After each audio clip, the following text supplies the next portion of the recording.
2024 সালের 11 জুলাই শুক্রবার বাংলা ব্লকেট কর্মসূচির অংশ হিসেবে আন্দোলনকারীরা এদিন বৃষ্টি উপেক্ষা করে মিছিল নিয়ে শাহবাগের দিকে অগ্রসর হলে পুলিশ ব্যারিকেড দেয়। এক পর্যায়ে ব্যারিকেড ভেঙে স্রোতের মতো ছুটতে থাকেন শিক্ষার্থীরা, পিছু হটতে থাকে পুলিশ। আন্দোলনকারীরা পুলিশকে লক্ষ্য করে ভুয়া ভুয়া স্লোগান দেন। আন্দোলনকে কেন্দ্র করে দুপুরের পর থেকে শাহবাগ সহ আশেপাশের সড়কে বিপুল সংখ্যক পুলিশ মোতায়েন করা হয়। তারা সাজোয়া যান ও জলকামান নিয়ে শাহবাগ মোড়ে অবস্থান নেন। পুলিশ ব্যারিকেডে চলাচল বন্ধ হয়ে তীব্র যানজট সৃষ্টি হয়।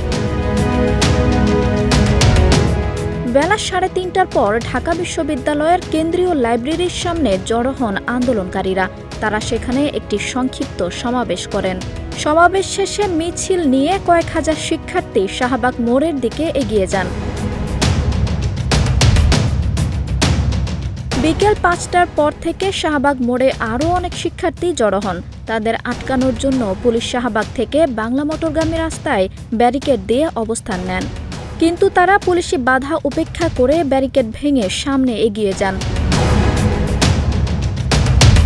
পুলিশ হোটেল ইন্টারকন্টিনেন্টালের সামনে অবস্থান নেয়। শিক্ষার্থীদের আন্দোলনকে কেন্দ্র করে বিকেল থেকে শাহবাগ, বাংলা মোটর, হাইকোর্ট, নীলক্ষেত সহ রাজধানীর বিভিন্ন মোড়ে মোড়ে অবস্থান নেয় পুলিশ।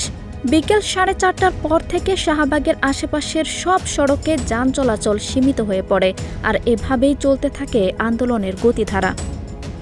আঞ্জুম হক আরবি, প্রজন্ম 24।